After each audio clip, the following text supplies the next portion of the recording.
Un feliz 18 de marzo de 2021, cuando estamos esperando, por cierto, esta tarde que hable el presidente Joe Biden de vacunas. Ojo, presumiéndole al mundo la velocidad de la vacunación por un lado y lo que se espera en las próximas horas también quizá un acuerdo para entregar vacunas a sus socios vecinos, Canadá y México. Son algunos de los temas que nos tienen, bueno, pues atentos en el radar. El tema migratorio, que por cierto es otro de los temas importantísimos del día, pero hoy queremos marcar este 18 de marzo porque en un día como hoy, pero de 1938, pues el curso de la historia cambió para México. Hay quienes pueden decir que para bien o para mal, pero se trata del momento en el que se hace una nacionalización, se habló de expropiación de lo que es la industria petrolera, una historia que comienza con la creación de un sindicato unos 2 años antes, las exigencias de un sindicato de trabajadores a unas 17 empresas que operaban, bueno, pues el sector del petróleo, empresas extranjeras, y en la puja entre las empresas y estos trabajadores, al final lo que se decide es, por parte del presidente Lázaro Cárdenas en ese momento, la expropiación del petróleo. Pero ¿por qué queremos hablar de este, digamos, pasaje histórico? Porque estamos en 2021, porque las empresas petroleras quieren que se las llame empresas de energía y no petroleras, porque el mundo se quiere mover a lo que son salir de los combustibles fósiles y porque quizá tenemos evidencia de si el petróleo le ha resultado a muchos países una bendición o una maldición y basados en qué. Pues lo vamos a analizar con mi estimadísimo Carlos López Jones, director de Tendencias Económico-Financieras, a quien me da muchísimo gusto saludar, porque además contigo tengo toda la confianza que nos traerás elementos puntuales, números, perspectivas para decirnos qué le ha dado el petróleo a los mexicanos. ¿Cómo te va? ¿Qué tal, Gaby? Pues celebramos un día más casi de la independencia mexicana. Todos los mexicanos desde niños nos dicen que fue un gran logro la expropiación petrolera en la educación. Sí, un gran esfuerzo que se llevó a cabo en ese momento para comprar todas las empresas extranjeras que operaban en el sector mexicano. Hay que recordar que en ese momento México no era una potencia petrolera, el petróleo casi no pintaba, y bueno, estábamos inmersos en un proceso de una Segunda Guerra Mundial donde México tenía que asegurar tener la energía, el petróleo suficiente para entrar a este proceso bélico, ¿no? Sin embargo, al paso de los años nos damos cuenta que el grave error de la nacionalización petrolera fue no permitir que privados entraran al sector petrolero. ¿Por qué digo esto? Porque el sector petrolero es intensivo en capital. Si algo necesita el petróleo es capital fresco a manos llenas. Y eso es algo que el gobierno mexicano lamentablemente no tiene. ¿Dónde estamos hoy? México llegó a producir 3.6 millones de barriles diarios, más o menos en 2006, 2007, fue el pico máximo. Hoy andamos en 1.6 millones de barriles diarios. ¿Qué hubiera pasado si la industria privada se le permitiera extraer petróleo en México? Bueno, muy probablemente, como México nunca accedió a aguas profundas, porque Pemex no tiene la tecnología para ello, pues estaríamos hablando de una producción de 4 a 5 millones de barriles diarios. ¿Qué estaría pasando en términos de gas natural? Bueno, pues como tú sabes, Texas se ha convertido en una potencia de petróleo, de gas natural, gracias a lo que se conoce como el gas shale, el oil shale, pero México también comparte con Texas esa misma situación en Tamaulipas. Pero México no extrae un solo barril de petróleo shale y no extrae un solo metro cúbico de gas natural de Tamaulipas. ¿Qué nos pasó ahora que tuvimos este problema con Texas, que tuvo estas nevadas inusuales en Texas? Bueno, pues que México tuvo apagones. Tenía muchos años que no teníamos apagones tan importantes en todo el país y simple y sencillamente no estamos sacando un solo metro cúbico de gas natural de Tamaulipas. Deberíamos ahorita de estar sacando ese gas natural de Tamaulipas.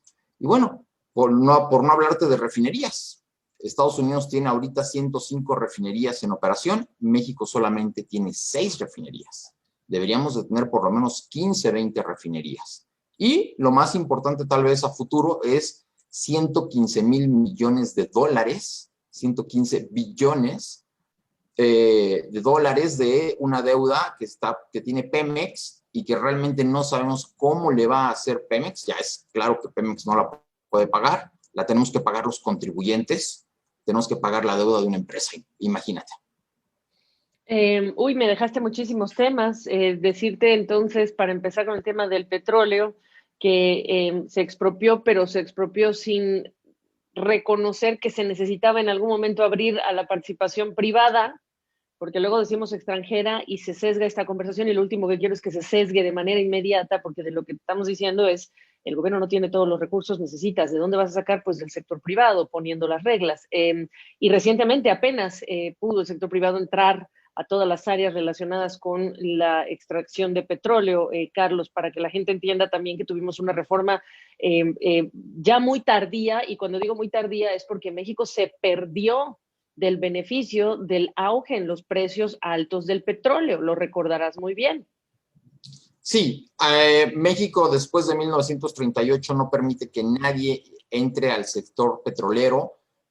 Posteriormente se permite algo de petroquímica, se dan concesiones para que las personas tengan gasolineras, algunos que le paguen a Pemex, pero siempre con Pemex.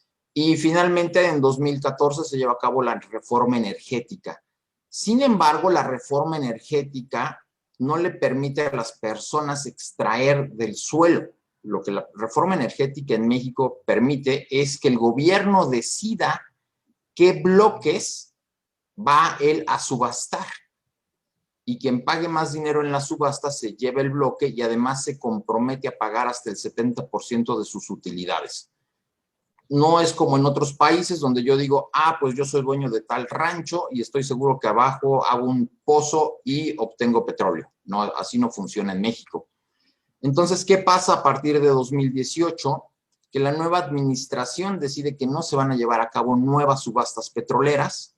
Había ya subastas petroleras previstas para sacar gas natural de Tamaulipas y es de las primeras acciones que lleva a cabo la nueva administración, que es cancelar esas subastas. Y por eso en este momento México no está sacando gas natural de Tamaulipas, por ejemplo.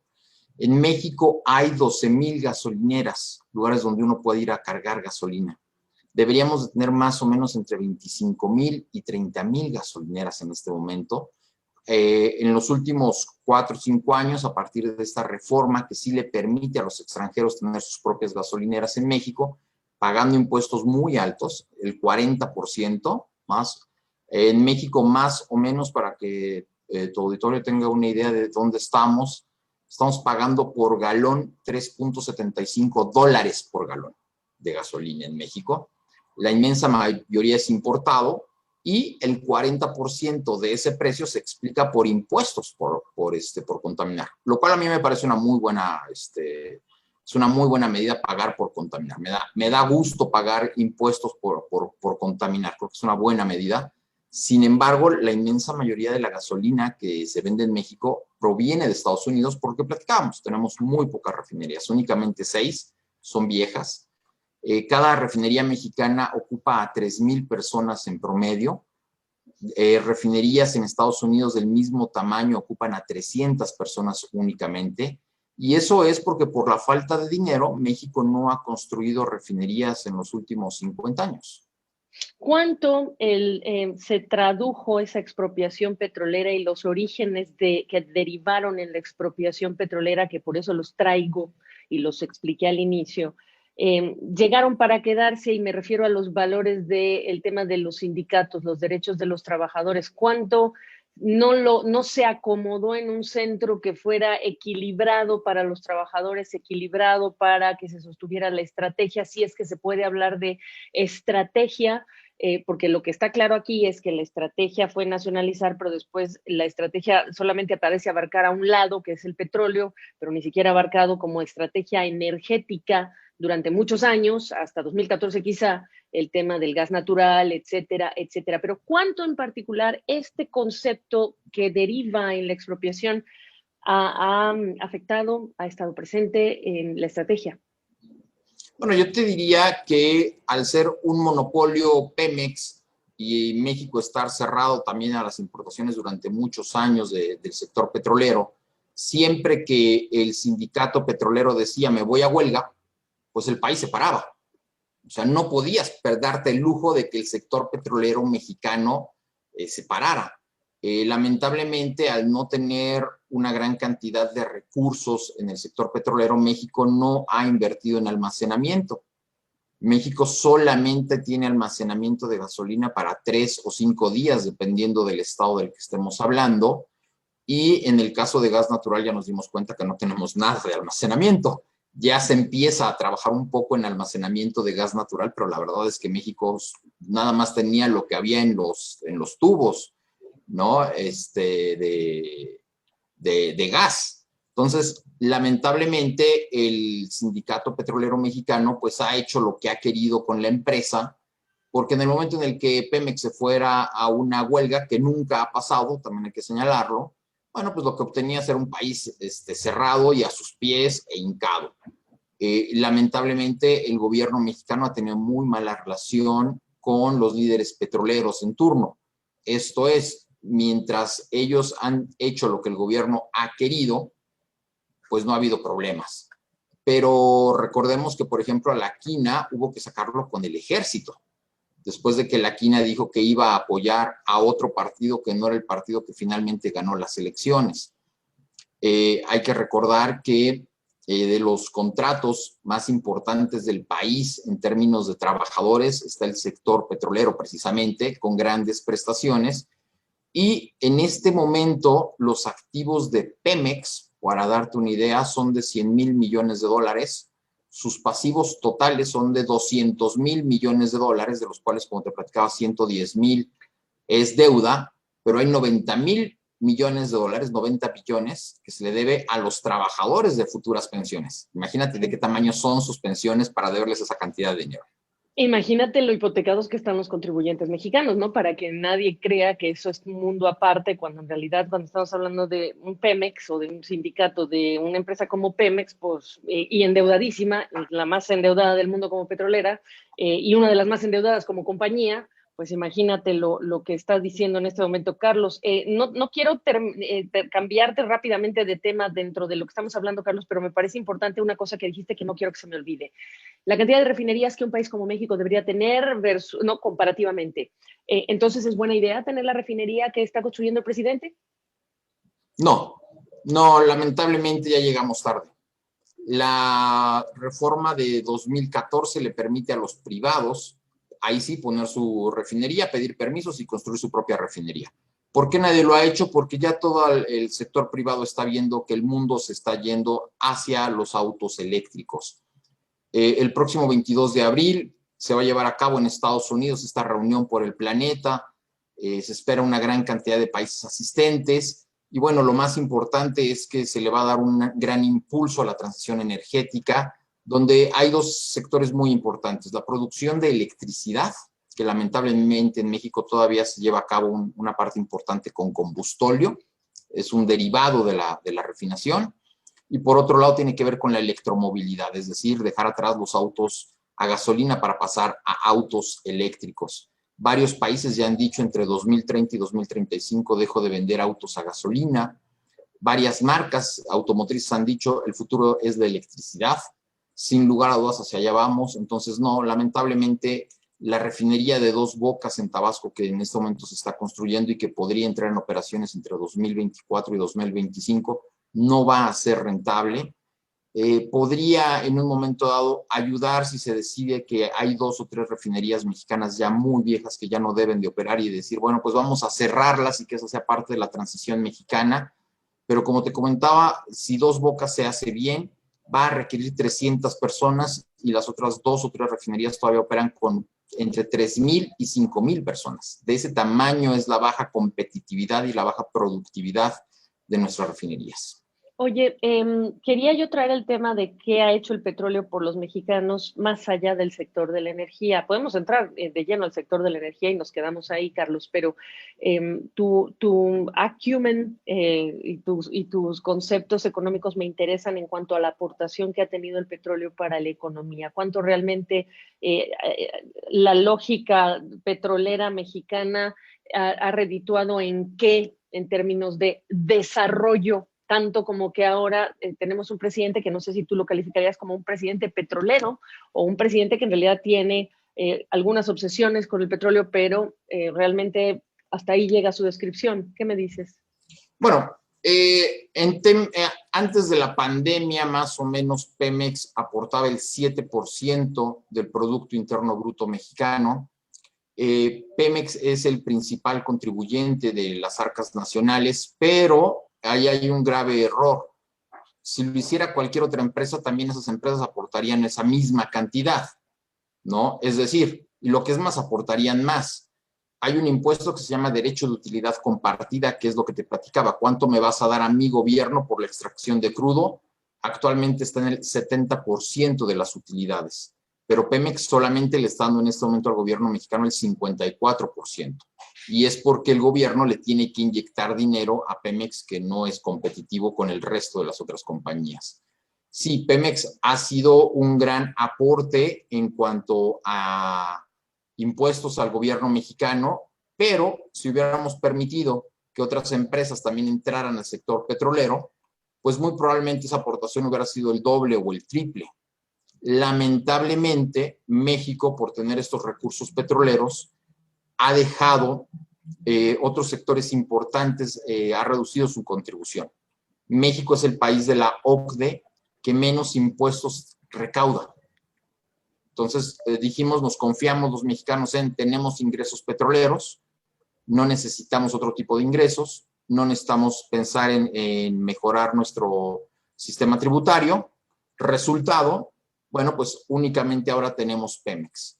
Una de las grandes preguntas que nos tenemos que hacer los mexicanos en los próximos 10 años es qué va a pasar conforme se vaya reduciendo la contribución petrolera a las arcas nacionales. ¿De dónde vamos a sacar impuestos?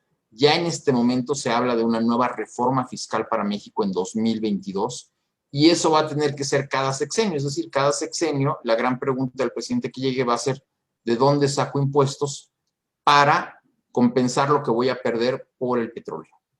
Pero sí, sin lugar a dudas, el petróleo ha sido un gran aporte de impuestos para las arcas nacionales que pudo haber sido muchísimo más si hubiéramos permitido que los privados entraran.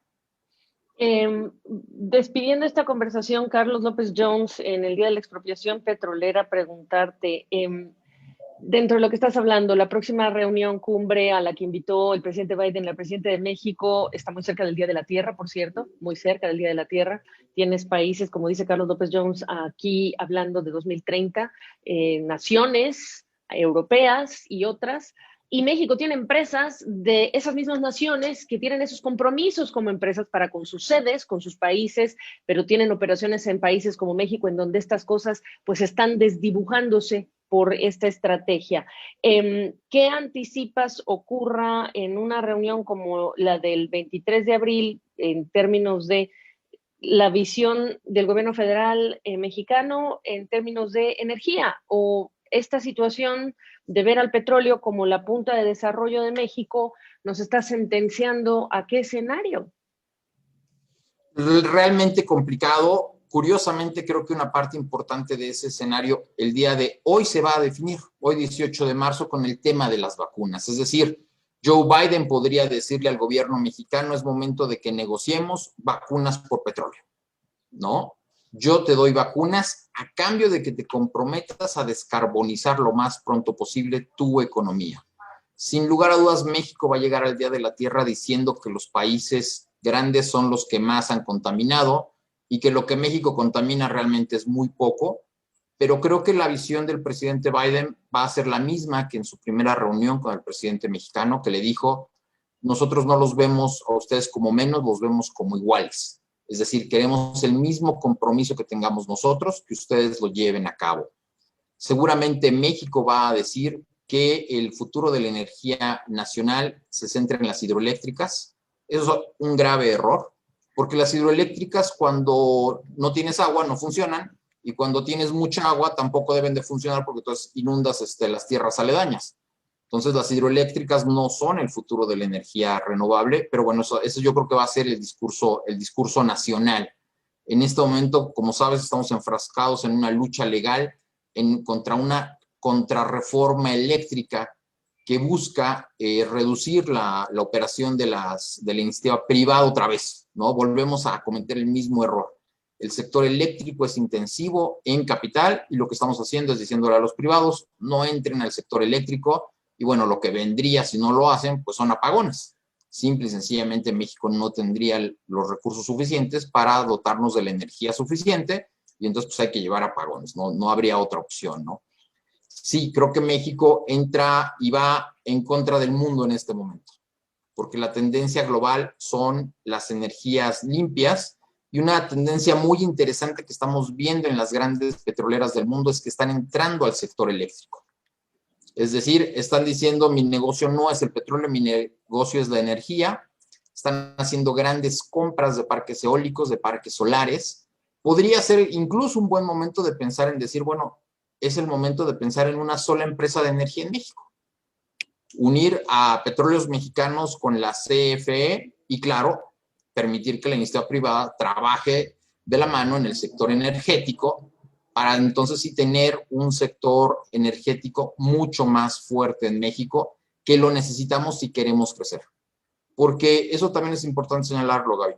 Mientras que el PIB puede crecer al 1 o al 2% anual, la demanda de energía eléctrica en los próximos años va a crecer al 5 o al 6% anual. Entonces, necesitas forzosamente atraer recursos de la iniciativa privada al sector si no quieres apagar al país. Es lo que es.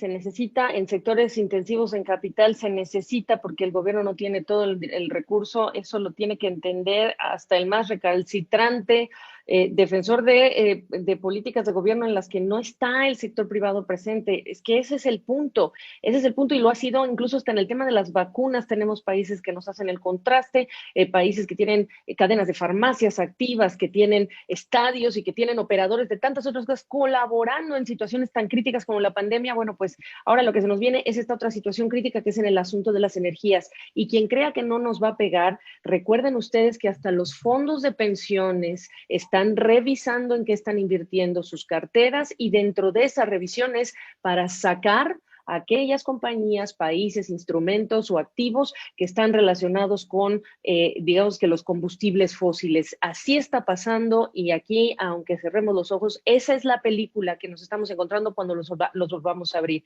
Quiero terminar preguntándote, Carlos, no sé si vale la pena que lo digamos, pero esos libros de educación, pues los compartimos casi en la misma en la misma aula y aprendimos mucho sobre la expropiación petrolera y sabemos cómo nos tiramos al piso todos sobre un evento histórico así, y así lo está celebrando el gobierno mexicano desde hace años. Preguntarte para que tú me digas si así lo debimos haber aprendido en los libros de la primaria que nos dieron a leer, por un lado, pero quiero hacerte el contraste, Petrobras. ¿Por qué te quiero hacer el contraste? Porque se acaba de aprobar hace unas horas en la Cámara Baja, o sea, en diputados allá en Brasil, pues un proyecto de ley para que se amplíe la competencia a la empresa Petrobras. Mira tú, en el país de Lula da Silva, en el país de Dilma Rousseff, el de la izquierda de aquellos tiempos, tienes el contraste de cómo miran los negocios y a Petrobras. Sí, Petrobras está tomando la misma decisión que México tomó en 2014. Petrobras Brasil, hay que recordar que en este momento también tiene un serio problema de pensiones que México resolvió en 1997 con una reforma de pensiones. Y bueno, México estaba siendo líder a nivel Latinoamérica sobre el nuevo cambio energético. Las subastas eléctricas fueron modelo para muchas legislaciones, incluso en Europa, de lo bien que lo estábamos haciendo, porque en lo que permitían las subastas eléctricas, por ejemplo, es que el gobierno no invirtiera un centavo y en cambio sí obtuviera energía muy barata de todo el mundo. Y eso es a lo que debemos de regresar. Lo que nos debe de interesar es tener energía barata y limpia a la brevedad.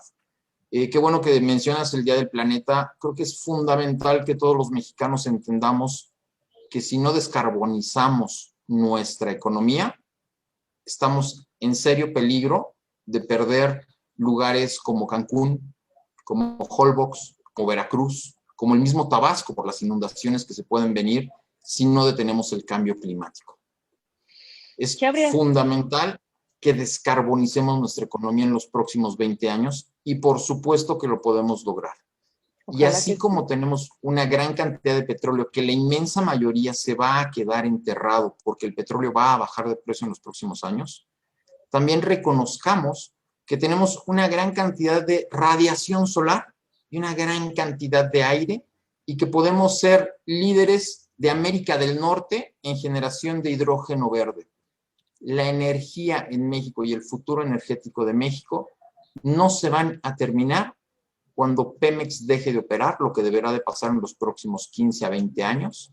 Tenemos un gran futuro energético en México si sabemos aprovechar el sol, el aire y el hidrógeno verde que podemos generar. Que están ahí, están ahí. Oye, por último, no tengo aquí mi libro de primaria, imagínate qué cosa sería que lo tuviera. ¿Qué habrías hecho con ese capítulo de ese libro que se leyó y en términos de este episodio importante, por supuesto, es la historia de nuestro México, pero ¿dónde lo pondrías hoy? ¿Cómo lo reacomodarías? En el lugar que siempre debe haber tenido, como un capítulo histórico, entender por qué Cárdenas en ese momento tomó esa decisión en 1938 de nacionalizar, entender que desde ese momento éramos aliados de América del Norte y que México tenía que haberse visto como un bloque que entraba a una Segunda Guerra Mundial. Y bueno, lamentar sí el no haber permitido que la iniciativa privada incursionar en el sector petrolero y en el sector eléctrico. Creo que un grave error que hemos tenido en México en la visión de nuestra historia es pensar que la iniciativa privada es mala y el gobierno es bueno y el pueblo está en otro lado.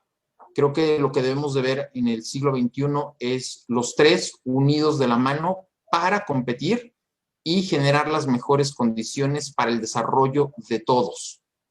Sí. Si el gobierno genera buenas condiciones para las empresas se pueden desarrollar, pueden generar empleos, pueden aumentar los sueldos y salarios, eso genera una gran cantidad de impuestos que el gobierno en su momento puede nuevamente invertir en México para nuevamente que a las empresas les vaya bien, a las personas les vaya bien y generar un círculo virtuoso. Sí. Lamentablemente el siglo XX fue un siglo de muchas luchas internas ideológicas en México, en decidir quién debía de estar por encima de quién y no de qué manera los tres unidos salir adelante. Pues a no perder el tiempo, sé que esta ha sido una conversación extensa, pero había que marcar la fecha, dar el contexto de la fecha, hablar de dónde nos estamos moviendo y la trayectoria y por supuesto los ángulos económicos que son relevantes para hacer esto con fundamento. Carlos López Jones, qué gusto saludarte y qué bueno que sea contigo analizar el tema este día 18 de marzo. Gaby, como siempre te agradezco mucho y bueno, pues vamos a ver qué pasa en los próximos días, en los próximos meses. Va a ser muy interesante la postura de México el próximo 22 de abril y bueno, veremos qué tanto influyen estas vacunas que el gobierno de Estados Unidos le pueda mandar a México, que nos urgen esas vacunas en México. Señalarte que Estados Unidos ha vacunado a más de 115 millones de personas y México no llega todavía a 5 millones. Esa es la diferencia. Ahí está la diferencia. Carlos, mil gracias. Un abrazote. Gracias a ti, Gaby.